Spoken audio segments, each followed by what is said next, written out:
नारद जी मथुरा पहुंच गए कंस के पास और कंस को जाकर के युक्ति बताई। कंस से जाकर के कहा कि भैया तुम्हारा शत्रु कृष्ण बड़ा होता जा रहा है, बलवान होता जा रहा है, उसको मारते क्यों नहीं हो? कंस बोला मैंने कमी कहां छोड़ी, जितने राक्षस भेजे सबको मार दिया उसने। तब नारद जी ने एक नया तरीका बताया, बोले अब तक तुमने राक्षस भेजे थे, अब उसको अपनी नगर में बुलवाओ। कंस बोला वो कैसे? बोले तुम्हारे पास एक धनुष है, ये महादेव ने तुमको प्रदान किया और कहा था कि इस धनुष को नारायण के अलावा कोई नहीं तोड़ सकता। तुम्हारा शत्रु नारायण थोड़ा ही है, बालक है छोटा सा। इस धनुष का सुंदर यज्ञ करो, ब्राह्मणों के द्वारा सुंदर यज्ञ करवाओ, यज्ञ का मेला रखो और उस मेले में एक सम्मान का कार्यक्रम करो। सम्मान देने के लिए कृष्ण बलराम को बुलवाओ।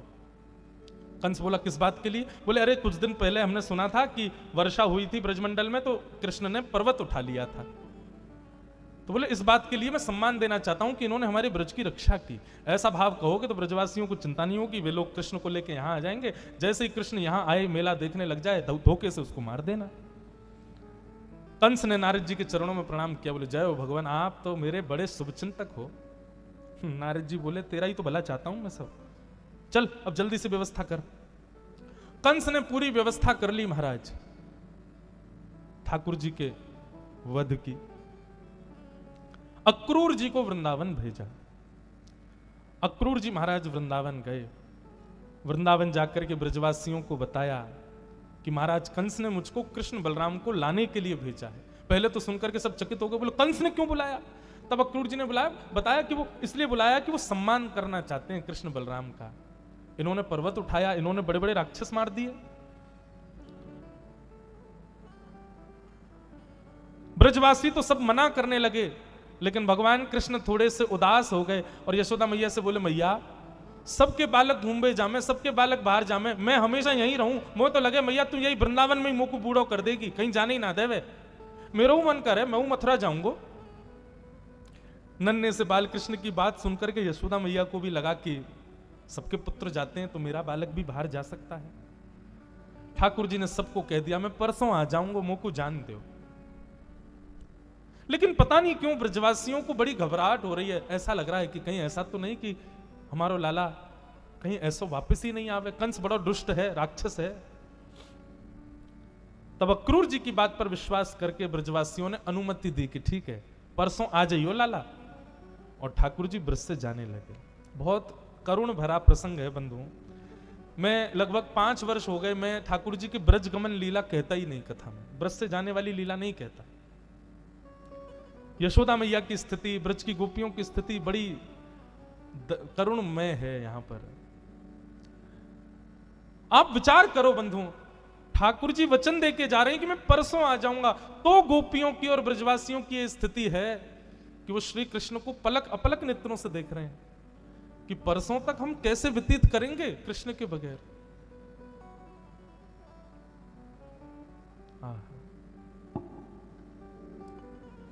ठाकुर जी रथ में आरूढ़ होकर के जैसे ही मथुरा के लिए निकलने लगे, सब ब्रजवासियों से मिल रहे थे। अक्रूर जी महाराज ने सही समय जाना और यशोदा मैया को अंदर नंद भवन में लेके गए और कक्ष के अंदर बैठा के सब सच्चाई बता दी। बोले मैया ये कृष्ण आपका बेटा नहीं है, देवकी का बेटा है। कंस की क्रूरता की रक्षा के लिए वसुदेव जी रात्रि में आपके पास सुला गए थे। ये जितने राक्षस आए सब कंस ने भेजे आपके पुत्र को मारने के लिए। मां मैं आपसे कहूंगा धीरज रखना, बल रखना, विचार करो। आप तो 11 वर्ष बाद कृष्ण को भेज रही हो, परंतु जिस मां ने जन्म दिया उसने तो देखा ही नहीं आज तक कन्हैया को। इसलिए मां अब आप उम्मीद मत रखना कि कृष्ण लौट के आएगा। यशोदा मैया मूर्तिमंत हो गई, जैसे कोई एक जड़ वृक्ष होता है ना वैसी हो गई। रक्त ठंडा पड़ गया। कोई मां कैसे सुन सकती है इस बात को? अक्रूर जी कहकर के बाहर चले गए, मैया वहीं बैठी है स्तब्ध। और ऐसी बात सुनकर के कौन चेतना युक्त रह सकता है? जैसे ही रथ आगे बढ़ने लगा, ब्रजवासियों की रुदन की आवाज जब यशोदा मैया के कान में पड़ी, यशोदा मैया को याद आयो, बोले लाला जा रहा है, कन्हैया मुंह से दूर जा रहा है, अपनी मैया के पास जा रहा है। बचपन की सब लीलाएं यशोदा मैया के चित्त में घूमने लगी। जिसको सदा अपना मान करके यशोदा मैया रह रही है वो उनका नहीं। रथ के पीछे दौड़ने लगी यशोदा मैया, अरे लाला रुक जा, अरे कन्हैया नेक रुक जा। यशोदा मैया के स्वर सुनते ही ठाकुर जी चलते हुए रथ से दौड़ पड़े। ठाकुर जी को नहीं पता कि यशोदा मैया को सब सच पता चल चुका है। ठाकुर जी गए, जाकर के मैया को हृदय से लगा लिया। बोले मैया तू रोक क्यों रही है, मैं आ जाऊंगा ना परसों। यशोदा मैया मुस्कुरा रही है, अच्छा परसों आएगा लाला? बोले हाँ। ठाकुर जी के माथे का स्पर्श कर रही है, नासिका का स्पर्श, ओष्ठ का स्पर्श, कानों का स्पर्श, गले का स्पर्श, सर्वांगीण अंग का स्पर्श कर रही है। क्यों? क्योंकि अब देखने को तो नहीं मिलेगा, कम से कम हाथों को स्पर्श तो याद रहेगा कन्हैया का। और संपूर्ण अंग का स्पर्श करते हुए अंत में मैया ने लाला के चरण पकड़े। जैसे ही चरण पकड़े ठाकुर जी बैठ गए। मैया कहा कर रही है? मैया बोली लाला मुझको पता चल गई है तू मेरो लाला ना है, तू तो देवकी को बेटा है।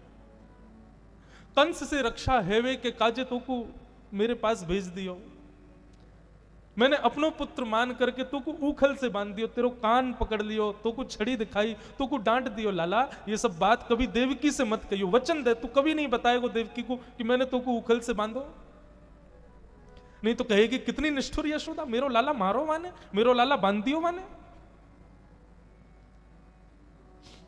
ठाकुर जी के नेत्र नहीं खुल रहे हैं। जैसे पता चला कि यशोदा जी को सब सत्य पता है, मैया बोली लाला बस मैं तो उसे नहीं कहूंगी कि तू वापस आ, बस एक वचन दे के जा। ठाकुर जी बोले कहा? बोले जा समय या यशोदा के प्राण निकल रहे हो, बस वह समय आ जी, मेरी अंतिम श्वास निकल रही हो, मेरो लाला मेरे सामने खड़ो हो, मेरो श्याम सुंदर मेरे समीप खड़ो हो, तेरे ये कटाक्ष नेत्र, तेरे ये सुंदर ग्रीवा, ये सुंदर भुजा, ये सब मुंह को दिख रही हो लाला, बस मेरे अंतिम समय में मेरे पास आ जाइयो, जीवन भर मत आइयो, बस तू रहियो, देवकी की खूब सेवा करियो। और बस ये कह करके यशोदा मैया मूर्छित हो गई। ठाकुर जी विलाप कर रहे हैं। सब ब्रजवासी गए, यशोदा मैया को संभाला। ठाकुर जी बोले यदि मैं और रुकूंगा तो जा नहीं पाऊंगा, मुझे जाना पड़ेगा। ब्रज को प्रणाम करके सब ब्रजवासियों के चरणों में नतमस्तक होकर के ठाकुर जी रथ पर आरूढ़ हो गए और निकल गए मथुरा की ओर। बंधुओं, एक बात बताएं, श्री कृष्ण ब्रज छोड़ करके गए नहीं हैं। जीव कल्याण, मानव कल्याण, विश्व के कल्याण के लिए ब्रजवासियों ने श्री कृष्ण का दान किया है विश्व को।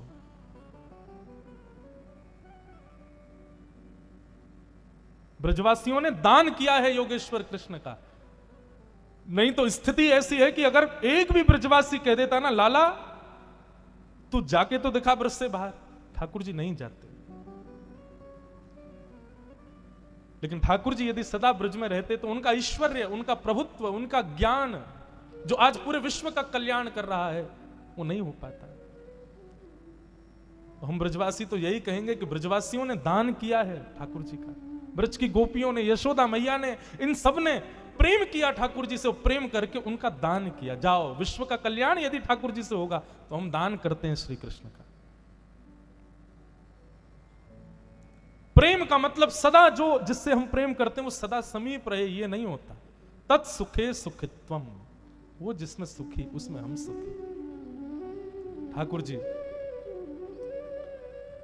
मथुरा गए।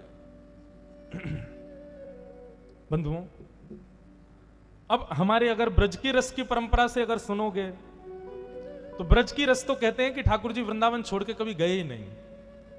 नंद नंदन कृष्ण तो सदा वृंदावन में हैं। ये आगे की लीला तो देवकी नंदन कृष्ण कर रहे हैं।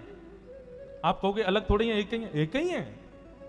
पर जैसे घर का मानव अलग होता है और अपने दफ्तर का मानव अलग होता है, हम अलग अलग रूप धारण करते हैं, बस ठाकुर जी ने दो रूप बना लिए। प्रेमी श्री कृष्ण, प्रिय श्री कृष्ण तो सदा वृंदावन में रहते हैं, पर ऐश्वर्यवान, भगवतवान, अपनी योग्यताओं से परिपूर्ण श्री कृष्ण तो आगे की। अब देखना, आप खुद अनुभव करना, अभी तक की सारी लीलाएं आपने सुनी, बहुत सूक्ष्म ही सुनाई मैंने, पर अब की लीला सुनना लगेगा ही नहीं कि ये एक ही व्यक्ति है। पूर्ण रूपेण परिवर्तन आ जाएगा। वहां श्री कृष्ण अपनी प्रभुता छुपाते, प्रकट करते भी हैं तो ब्रजवासी मानते नहीं है, लेकिन अब प्रभुता प्रकट करेंगे और सब स्वीकार करेंगे कि ये भगवान है। ठाकुर जी मथुरा पहुंचे। मथुरा में अटारियों पर गोपियां खड़ी हैं, मथुरावासी ठाकुर जी को घूर रहे हैं, टकटकी लगा करके देख रहे हैं और सब वही चर्चा कर रहे हैं, ये वही है जिसने पूतना मारी थी, ये वही है जिसने गिरिराज पर्वत उठाया, ये वही बालक है। ठाकुर जी एक दर्जी के यहां गए, वहां से वस्त्र पहन के आए, एक जगह से माला धारण करके आए, एक जगह से कुब्जा नाम की एक कुरूपणी जा रही थी, 3 जगह से उसकी कमर टेढ़ी थी, वो जैसे ही बगल से निकलने लगी ठाकुर जी ने उसको सुंदरी कहकर के पुकारा और उसको समीप बुला करके उसके हाथ से चंदन लगवाया और अपनी उसकी ठोड़ी पकड़ करके भगवान ने झटका दिया, सुंदरी बन गई, स्वरूप प्रदान किया और कहा अब कंस के यहां रहने की आवश्यकता नहीं, जाओ वृंदावन में रहो ब्रजवासियों के संग। भगवान जैसे जैसे मथुरा में प्रवेश करते जा रहे हैं तैसे तैसे मथुरावासी ठाकुर जी के रूप पर मोहित होते जा रहे हैं। एक कुबलिया पीड़ नाम का हाथी था जो कि विक्षिप्त था बुद्धि से, उसको कंस ने और मदिरा पान करा दी, मद्यपान करा दी तो और ज्यादा पागल हो गया। ठाकुर जी को देख करके जैसे ही भगवान के ऊपर आक्रमण करने के लिए गया, ठाकुर जी ने उसकी सूंड पकड़ करके उठा के पृथ्वी में पटक दिया, दोनों दांत टूट गए। एक दांत ठाकुर जी ने कंधे पर रखा, दूसरा दांत बलराम जी ने कंधे पर रखा और दोनों भैया रणभूमि में स्टेडियम में प्रवेश कर रहे हैं जहां पर लाखों मथुरावासी बैठे हैं। 50 सिद्धि ऊपर सोने के सिंहासन पर कंस बैठा है, बड़े बड़े मल्ल युद्ध करने के लिए खड़े हैं और वहीं प्रवेश द्वार पर शंकर जी का वो धनुष रखा है जो प्रदर्शनी में था, सब देख रहे थे उसको। ठाकुर जी जैसे ही उसके समीप गए, बलराम जी से बोले दाऊ दादा पिछले अवतार में तो हमने धनुष तोड़ा था, अब आप तोड़ो, उठा दो, तोड़ दो इसको।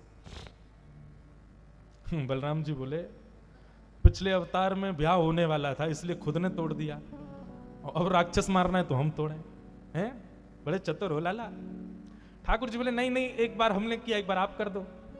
बलराम जी धीरे से बोले नहीं नहीं लाला तू ही तोड़, और ने एक बार ने दिखा तो दे, बहुत दिन है गए तेरे हाथ में धनुष देखो ना है, आज एक बार ने एक राघव रूप धारण तो कर ले। आहा, जैसे ही बाल कृष्ण ने अपनी भुजाओं से उस धनुष को उठाया, मानो श्री दाऊ दादा घुटनों पर बैठ गए हाथ जोड़ करके। एक क्षण के लिए ऐसा लगा कि मैं लक्ष्मण हूं और ये राम है। प्रत्यंचा लेकर के एक बार, 2 बार, तीसरी बार जैसे ही चढ़ा करके खींचा, बीच से धनुष भंज हो गया। धनुष भंजन होते ही महाराज आकाश में बादल गरजने लगे, पृथ्वी डामाडोल होने लगी। कंस बोला क्या हुआ क्या हुआ, धनुष टूट गया क्या? अच्छा, सबको पता था कि आज कंस मर जाएगा, इतने राक्षस मार दिए तो कंस कौन सी बड़ी बात है, लेकिन सब इंटरेस्टेड थे कि हमारे सामने मरे, हम भी तो देखें। सेनापति महामंत्री आदि बोले नहीं नहीं नहीं महाराज, वो धनुष ना उसमें पुराना हो गया था, जंग लग गई थी, एक बार हम लोगों से ही सफाई करते समय टूट गया था वो, हमने उसको ऐसे जोड़ जाड़ के रख दिया, कृष्ण ने आके उठाया तो टूट गया। आप चिंतित मत होइए, आपका कुछ नहीं बिगड़ेगा, आप तो बैठे रहो। आहा, भगवान रणभूमि में प्रवेश कर रहे हैं, चारों तरफ लाखों नर नारी बैठे हैं और जैसे ही श्री कृष्ण सबके मध्य पहुंचे हैं, सुखदेव जी महाराज वर्णन करते हैं, परीक्षित भगवान एक एक व्यक्ति को अलग अलग रूप में दिखाई दे रहे हैं। मल्लानाम मशनिर्णिनाम नरवर, सामने बड़े बड़े मल्ल खड़े थे, बॉडी जिनकी होती है जो कुश्ती करते हैं, उनको ठाकुर जी कुश्ती करने वाली दिख रहे हैं। स्त्रीणाम स्मरो मूर्तिमान, कन्याओं को ठाकुर जी अपने पति के रूप में दिख रहे हैं। बुजुर्ग माता पिताओं को भगवान अपने बालक के रूप में दिख रहे हैं, छोटे छोटे बालकों को भगवान अपने मित्र के रूप में दिख रहे हैं, सबको ठाकुर जी अलग अलग रूप में दिख रहे हैं। और 50 सिद्धि ऊपर बैठे हुए महाराज कंस को ठाकुर जी अपनी मृत्यु के रूप में दिखाई दे रहे हैं, ये मेरी मृत्यु है। भावना जैसी ठाकुर जी वैसे। कभी कभी मुझे लगता है कि गैया को लगता होगा ठाकुर जी उसके जैसे ही हैं, भैंस को लगता होगा ठाकुर जी उसके जैसे ही हैं, जीवों को भी लगता होगा कि ठाकुर जी हमारे जैसे ही हैं, हम मानवों को लगता है हमारे जैसे। जाकी जैसी भावना वैसे ठाकुर जी वैसे ही। भगवान ने एक एक मुष्टिक के प्रहार में मल्लों को नष्ट कर दिया। छोटा सा बालक पूरे रणभूमि में एक दूसरे पर कूद कूद करके ऐसा प्रहार कर रहा है कि सारे मल्ल मर गए। एक छलांग मार करके महाराज कंस के पास पहुंच गए ठाकुर जी। कंस घबरा गया, बोले आई मेरी मृत्यु। भगवान ने उसके केश पकड़े, बोले तेरी जैसी मृत्यु अच्छे अच्छों को नहीं मिली, मेरे आंखों में देखो। कंस भगवान के नेत्रों की पुतली में देखने लगा। नेत्रों की पुतली में कंस को अपना रूप दिखा। अपने रूप की उस पुतली में जब देखा तो शंख चक्र गदा पद्मधारी श्रीमन नारायण ही कृष्ण के रूप में दिखने लगे। कंस समझ गया साक्षात भगवान। कंस ने अपने नेत्र बंद कर लिए। भगवान ने अपनी दोनों प्रचंड भुजाओं से कंस को आकाश की ओर उठाया, उठा करके 50 सीढ़ी ऊपर से नीचे पटक दिया और फेंक करके ऊपर से कूदे उसकी छाती पर। कंस के प्राण निकल गए। सब ब्रजवासी जय जयकार करने लगे, करताल बजाने लगे। मथुरा वासियों ने दौड़ करके ठाकुर जी को अपने कंधे पर उठा लिया, नाचने लगे, गाने लगे, बोलो कंस मर्दन भगवान की। कंस का वध हो गया। मथुरा वासियों के प्राण आ गए मानो वापस। जैसे